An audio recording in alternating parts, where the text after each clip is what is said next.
Hi friends, అందరూ ఎలా ఉన్నారండి? నేను బాగున్నానండి. ఈరోజు నేను ఒక వీడియో రూపంలో చూపిస్తున్నానండి మటన్ బిర్యానీ ఎలా చేయాలన్నది.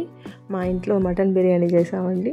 మేము మటన్ బిర్యానీ చేసిన తర్వాత ఈ విధంగా అరిటాకులో మేమందరం కూర్చొని ఒకేసారి తినడానికి ట్రై చేస్తామండి. ఎప్పుడు చేసినా అరిటాకులో మటన్ బిర్యానీ అనేది దీనికి అంది పేరు పెట్టిండేది. చూడండి, మా పిల్లలు ఎంత ఎగ్జైటింగ్గా ఉన్నాడు తినడానికి. చిన్నోడు చూస్తే అబ్బా వాడు నటించమంటే జీవిచ్చేస్తాడండి. కెమెరా ఆన్ చేసిన వెంటనే హాయ్ బాయ్ అవన్నీ చెప్తాడు. ఇప్పుడు కూడా చూడండి, బిర్యానీ ఓపెన్ చేస్తాడు. ఎవరు ఏం చెప్పించాల్సిన అవసరమే లేదండి మా వాడికి. అబ్బా వాడిని చిన్నోడిని చూసి పెద్దోడు కూడా భలే నటించడం మొదలు పెట్టాడండి. ఇప్పుడు ఫైనలీ బిర్యానీ రెడీ అయిందండి. అందరూ ఆకులోకి వేసుకుంటున్నారు, తినడానికి రెడీగా ఉన్నారండి. మా వారు వడ్డిస్తున్నారండి ఆకులో. వాళ్ళు వడ్డిస్తుంటే అబ్బా ఏముంది చూడండి, ఇప్పుడే తిందాం అన్నట్టుగా అనిపిస్తుందండి. మీకు ఎలా అనిపిస్తుందో నాకు తెలియదండి. దాంతోపాటు రైతా కూడా చేశారండి, మసరు బజ్జీ. అబ్బా భలే టేస్టీగా ఉంటుందండి. ఇప్పుడు ఈ బిర్యానీ చేయడం ఎలా అనేది మీకు చూపిస్తానండి. మటన్ని శుభ్రంగా ఎత్తుకొని మేము చిన్న చిన్న పీసులు వేస్తామండి. మీరు ఎలాగైనా మీ ఇష్టం. మాకు చిన్న పీసులు అంటే పిల్లలు తినడానికి బాగుంటుందని అలా ట్రై చేస్తామండి. మటన్ని బాగా తీసుకొని బాగా ఒక 2 times వాటర్లో వాష్ చేసుకొని కడిగేసి నీట్గా వాటర్ ఏమీ లేకుండా తీసేసి స్టవ్ మీద ఆన్ చేసి పెడతామండి.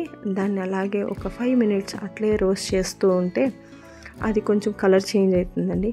అలా చేంజ్ అయిన తర్వాత అందులో అలాగే పసుపు కొంచెం వేసుకొని మటన్కి బాగా పట్టేదానికోసం అండి.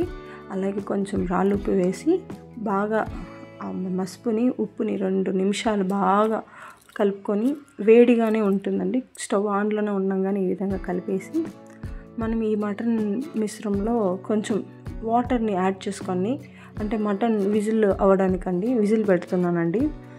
విజిల్ పెట్టడానికి తగినంత వాటర్ వేసుకొని అలా కలిపేసి, ఈ వాటరు ఎప్పుడైనా ఎక్కువ కూడా పడచ్చండి. దాన్ని పొంగకుండా ఉండడానికి ఒక ట్రిక్ అండి. ఆయిల్ కొంచెం వేసి అందులో ఒక 2 spoon ఆఫ్ ఆయిల్ వేసి కుక్కర్ మూత పెట్టి విజిల్ పెడితే అండి ఒక 5 to 6 విజిల్ పెట్టేసి చూసేస్తే ఇప్పుడు మనం ఆ విజిల్ వచ్చి అయిపోయిందండి. ఇప్పుడు కుక్కర్ని ఓపెన్ చేసిన వెంటనే మటన్ అలాగే ఒక స్పూన్ కలబెడతా ఒక పీస్ తీసుకొని ఉడికిందా లేదని చెక్ చేసామంటే అది అలా మెత్తగా ఉందంటే మటన్ బాగా బాయిల్ అయిందని.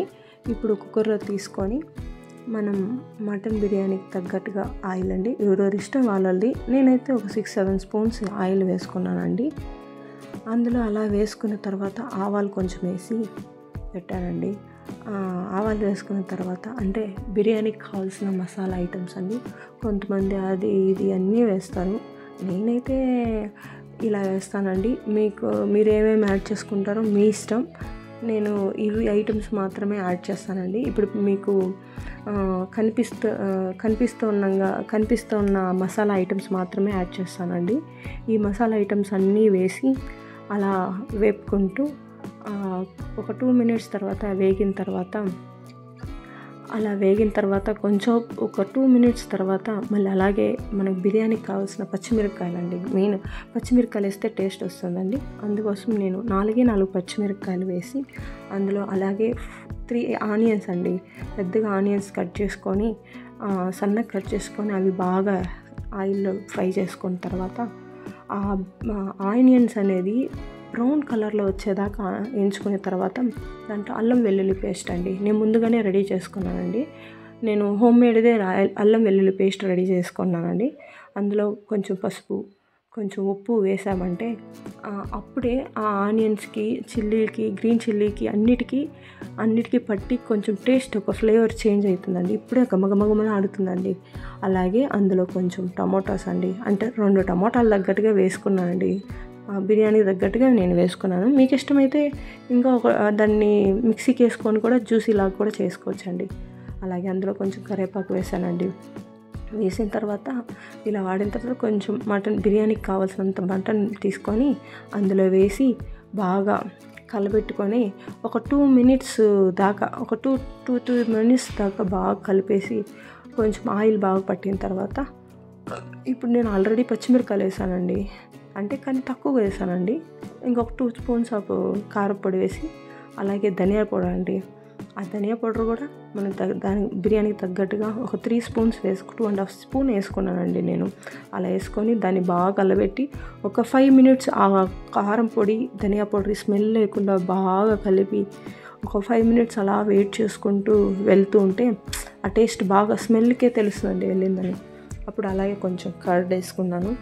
కర్డ్ వేసుకుంటే పీస్ కొంచెం విడికుండా ఉంటుందండి. అందులో అలాగే లెమన్ జ్యూస్ కూడా కొంచెం పిండుకున్నానండి. లెమన్ పడతానే బిర్యానీలోకి అదొక టేస్ట్ చేంజ్ అవుతుందని నేను అలా ట్రై చేశానండి.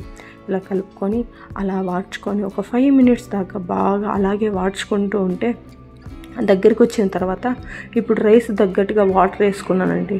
నేను 2 గ్లాస్ ఆఫ్ రైస్ వేసుకున్నానండి. 1 గ్లాసు బాస్మతి రైసు, 1 గ్లాసు మామూలు రైస్ అండి, 2 మిక్స్ చేసుకున్నా. బాస్మతి రైస్కి అయితే 1.5 గ్లాస్ వాటర్ వేస్తామండి.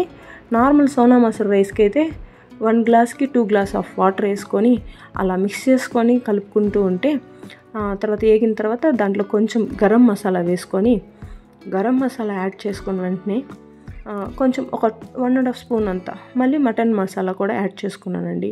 ఆ రెండింటిని కలిపి బాగా బాయిల్ చేసుకున్నానండి. బాయిల్ చేసుకున్న వెంటనే ఇంకేముందండి, దాంట్లోకి మనం కావాల్సిన మెయిన్ ఇంగ్రీడియంట్ రైస్ వేసుకొని, రైస్ బాగా వేసేసి ఇచ్చేసుకొని తర్వాత దాంట్లోకి కొంచెం కొత్తిమీర అండి లాస్ట్లో ఫైనల్లో కొత్తిమీర వేసుకున్న వెంటనే మనకి ఇది బాగా కలుపుకొని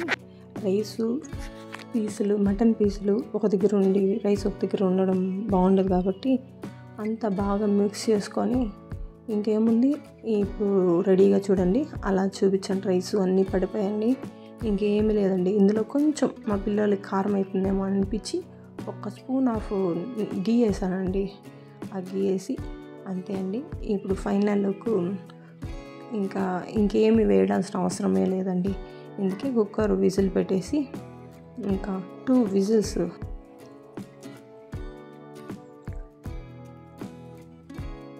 ఇదండి, విజిల్ వచ్చేసిందండి. ఇంకా 2 విజిల్స్ వచ్చిన తర్వాత ఇంకా మనము కుక్కర్ని ఆఫ్ చేసుకున్నామంటే రైస్ రెడీ అయిపోయినట్టు అండి. ఇప్పుడు ఆ రైస్ని విజిల్ వెళ్ళేదాకా మనం వెయిట్ చేసుకొని కొంచెం వదిలేసామంటే ఆ విజిల్ అంతా వెళ్ళిపోతుందండి. తర్వాత ఇంత కష్టపడి నేను చేస్తే మా వారు లాస్ట్లో వచ్చి ఏమో చేస్తున్నారండి. చూడండి ఏం చేస్తున్నాడంటే, ఇంజోపు కష్టపడి చేస్తే అరిటాకు తెచ్చి బిర్యానీ ఓపెన్ చేసి అందులో పాత్రలో అరిటాకు పెట్టేసి క్లోజ్ చేసి, అంటే అరిటాకు పెడితే దాని ఫ్లేవరే వేరే అండి. మీరు ట్రై చేయండి ఎప్పుడైనా, సూపర్గా ఉంటుందండి. చూడండి ఇలా పెట్టేసి ఒక 2 మినిట్స్ మనం స్టవ్ ఆన్ చేసుకొని వేడిగా, అంటే జస్ట్ ఆ ఫ్లేవర్, అరిటాకు ఫ్లేవరు ఆ బిర్యానీకి చాలా ఫ్లేవర్ బాగా పడుతుందండి. ఎంత బాగుంటుందంటే అంత బాగుంటుందండి. అలా చెప్తారే సొమ్ము కొద్ది సోకు కొద్ది అంటే ఇదేనేమో అండి. కష్టపడి చేసింది నేనైతే, మా వారు వచ్చి లాస్ట్లో క్రెడిట్ అంతా తీసుకున్నాడండి. అదో బిర్యానీ మీరు ట్రై చేయండి, ఎలా వచ్చిందో కామెంట్ బాక్స్లో పిన్ చేయండి. ఎవరైనా ఛానల్ సబ్స్క్రైబ్ అయితే వెంటనే సబ్స్క్రైబ్ చేసుకోండి.